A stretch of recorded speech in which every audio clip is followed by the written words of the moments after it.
Hello friends, have a good time. We are at your service with Shabnameh. I think that's enough. Many believe that the war in Ukraine is reaching its unpredictable stage. Some are even talking about that, at this stage, it is possible to use nuclear weapons in a more special way. Another thing is being said. The issue of Wagner, in a special way, has made the type of analysis, and the type of look at the future of the Ukrainian war, more complicated. Let me tell you an interesting thing, before we review the report together. And that is that, you probably know, Germany considers its intelligence service to be one of the most prestigious intelligence services in Europe. And they believe that if someone drinks water in the neighboring country, we understand. If someone wants to do something, we have control over it, and we know what it is, and how it advances the game. The interesting point here is that a news published in the media yesterday. This news was quoted by the German media. Two German media announced and said, the Federal Intelligence Agency of Germany knew about what happened under the name of the Wagner Rebellion.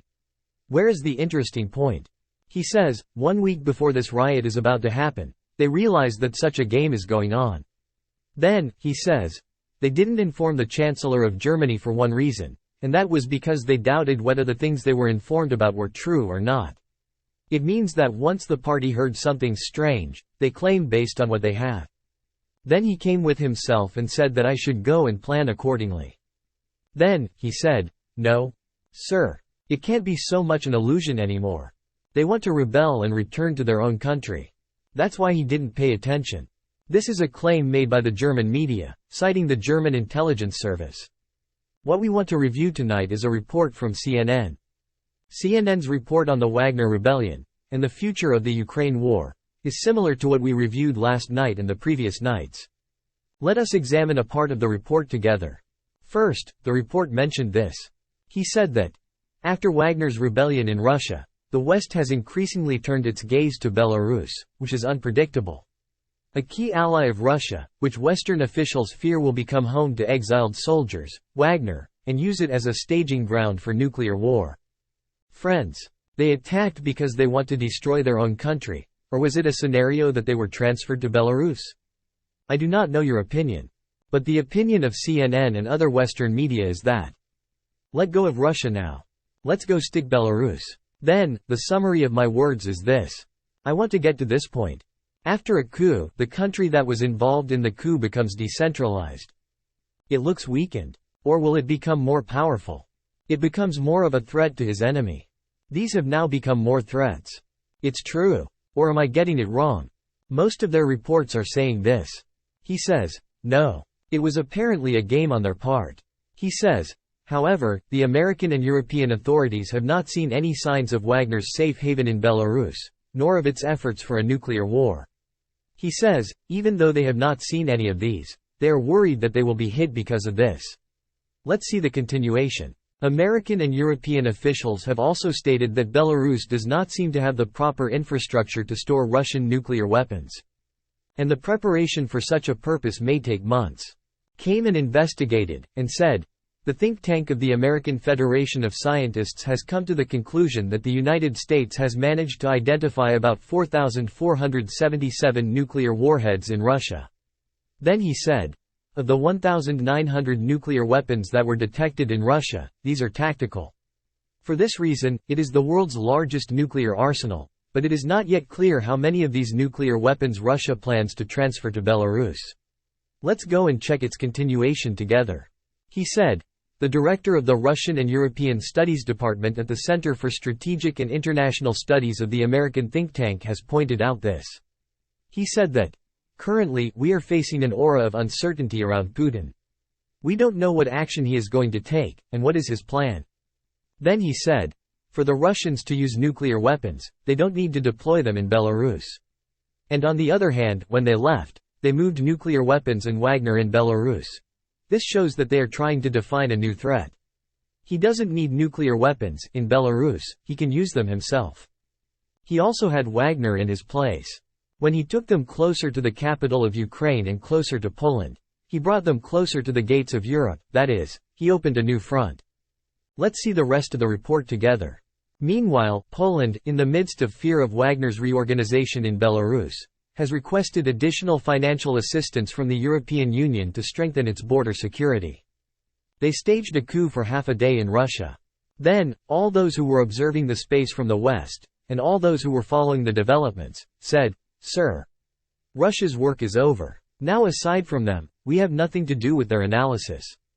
Now Poland and others who are close to Ukraine in this fight are asking for help. What a coup that those who hoped for it are now worried. It's like, seriously, he put them all to work. Now I will tell you something more interesting. I was reviewing a report yesterday. This report had mentioned this. I have no presence of mind now. One of the American faces. Allow me. No. From Joschka Fischer, the German foreign minister and deputy, Gerhard Schröder, the former chancellor of Germany. This is in the talks he gave about the developments in Russia.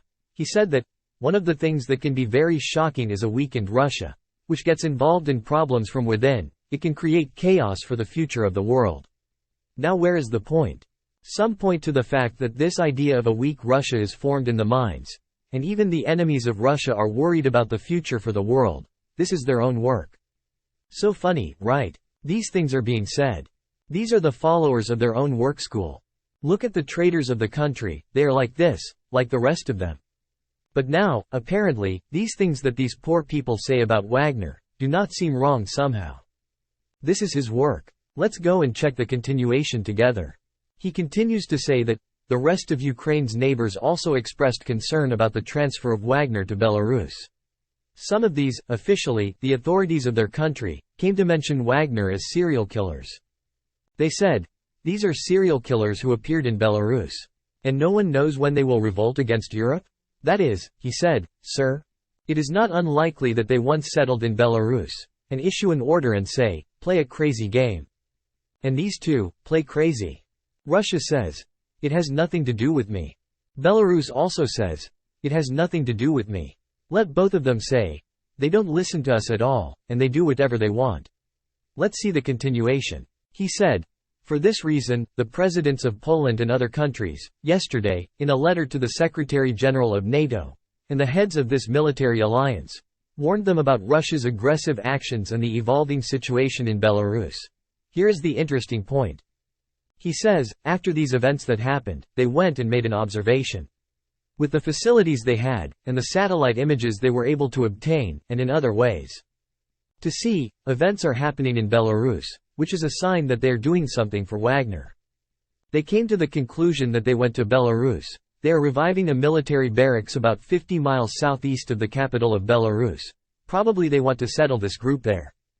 Given that Prigozhin no longer receives as much financial aid from the Kremlin as before the uprising, it is not clear that he can continue commanding a large group like Wagner. Or, basically, he should be allowed to do this. Then he says, before this, Belarus addressed Wagner's forces and said, if we are going to come to my country, it is better to sign a contract. Based on that framework, Wagner's activity in Belarus should be defined. This is what CNN said. That is, they probably hope that, for Wagner, a set of rules will be defined for him, in Belarus, and he will be committed to them.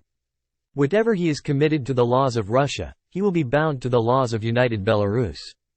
When he takes these under his feet, and these at the right time, either in the form of a scenario or in reality, they insinuated that Wagner violated the law, okay. Make a contract with them too, when he wants to hit under it, well, they will hit him again. These poor people have, somehow, as if he has something optimistic, he writes in his report, he tried to point out this issue. What is happening in Ukraine, and around Ukraine, and in the struggle that is engulfing Europe, is complicated. And it is amazing. And it can be more surprising. You are probably aware that the issue of transferring cluster bombs to Ukraine is being discussed. Even I heard some media said that, part of it has been delivered. In this regard, they asked the political deputy of the American defense minister about these bombs, which they say are supposed to be transferred to Ukraine, and the consequences that may have. Said, sir, the result is that Russia wants to win on the battlefield. There can be no worse outcome than this. We are sending now. Either it will come to a conclusion, and it can change the developments, or it is no longer a color above blackness. The fear of Russia's success on the battlefield outweighs these worries. Do you know where the dirty part of the story is? They have now brought up the issue of cluster bombs that were transferred to Ukraine. Some people are saying, This can constitute a war crime against the innocent, against the citizens, against those who are not in this war. And in the following years, they want to come and travel in this area, and in these areas where cluster bombs have been used. Then, without them knowing, a part of the bombs that didn't explode will hurt them. Pay attention to this comment. He said that, the comment of the political deputy minister of defense of the United States, in his own words, this person said, I, like everyone else, am concerned about human conditions. But, the worst thing for civilians in Ukraine is for Russia to win the war. Therefore, it is important that he does not win. We will send a cluster bomb, it may not win. He said, I know this can be a war crime. We harm the innocent. But, we have the right and we know and we are bigger, and we think on behalf of the innocents. We understand that the worst thing for the innocents is that Russia dominates their country. So if we send a cluster bomb, these cluster bombs will also damage them, but if Russia doesn't win the war, it's worth it. I finished this report, to you at the end, with the words of the political deputy secretary of defense of the United States, to get here. The dirtiest thing that the world has seen in recent years as a war is happening in Ukraine. All their wars, their fights, have always been in our region, and they were playing one way. Everyone came and cheered for themselves. In the media, they said happy for themselves. They called us terrorists, etc. They were running from Afghanistan to Iraq, and no one was brave enough to stop them. Now they are engaged in a battle that is getting more cruel, it is getting more scary, and it is getting more unbearable. Now we have to go further, see how shocking the story can be. In such a cruel time, in order to be able to advance the game of the country, we must become strong. Let me ask you a question. Why has Iran suffered a civilizational dizziness in the last 200 years, which we are witnessing? Sir, can you answer my question once? Why did Iran's whale map turn into a cat? Answer this question. Now some may say, Sir, the incompetence of the Qajar kings. Some others say, the kings came to work, even Pahlavi, the first and the second, were not zealous, and parts of the homeland were lost. It's true. We may say the same before that. We may say the same after that. Or, for example, let's say, incompetent people ruled the country. I summed it up, right? I want to ask you a question. How much of it is because you're thinking about it now, and it could be part of reality? And how much it was due to the fact that the world went from sword and spear to gunpowder? We were also very effective in this, we made the best, okay. When you fight with a sword, part of it is to be able to make the best. A part of it is the bravery of your soldiers and their fearlessness. The idea is, how can you advance your game? Yes. As long as the wars are like this, I will have the upper hand, the future is mine. But when it has passed, to the gunpowder, I must take myself to that side. When it goes to the cannonball, I should be able to have it. They say, Emir Kabir was trying to make it possible for the Austrians in Iran to make cannonballs and weapons. They came together and said, Sir, it can't be done here, you don't have the facilities. They gave up and left Iran. We fell behind in this case. As long as you were advancing with swords and things like that, you were advancing the game well. You were doing well when it came to gunpowder. Then they went for machine guns and bullets, cannonballs, and things like that. We came to our senses, we saw, we fell back. Sir, here, how much can you say that the incompetence of those who have ruled the country? A part of it is because a generation has changed. A generation has changed in the field of weapons. You have fallen behind here. Not just you, anyone, anywhere in the world, fell behind here, lost the game. We are now in a very sensitive situation. That is, the world is changing. Its conditions are very sensitive. It is very special. This is similar to the same story. If we are alert, the future is ours. If we are careless, if we hesitate, if these things are read in our thinking, why are you making weapons? Why do you have a drone? Why do you have rockets? There are people in this country who do not feel good about these things. And this is our weakness, that part of the society is like this. If we can spread this to others. Let's work with the beliefs of the nation. Don't make the nation hesitant about their capitals. In a situation where they want to change the world, it can have a chance and hope in front of us and other countries. I hope that Iran will move towards becoming stronger with all its might. Any area that can, as much as it can, in terms of military, in terms of weapons, in the scientific field, in other fields, will reach a point where, with the help of Hazrat Allah, after the change of the world, We will see ourselves and the nations of this region in one of the best conditions and positions that we and our nations deserve. I don't have any other points. If you have any points, please send them in the form of a message. It will help this report to be more complete with your message. Dear friends, I am very sincere. I have a lot of devotion. Have a good time.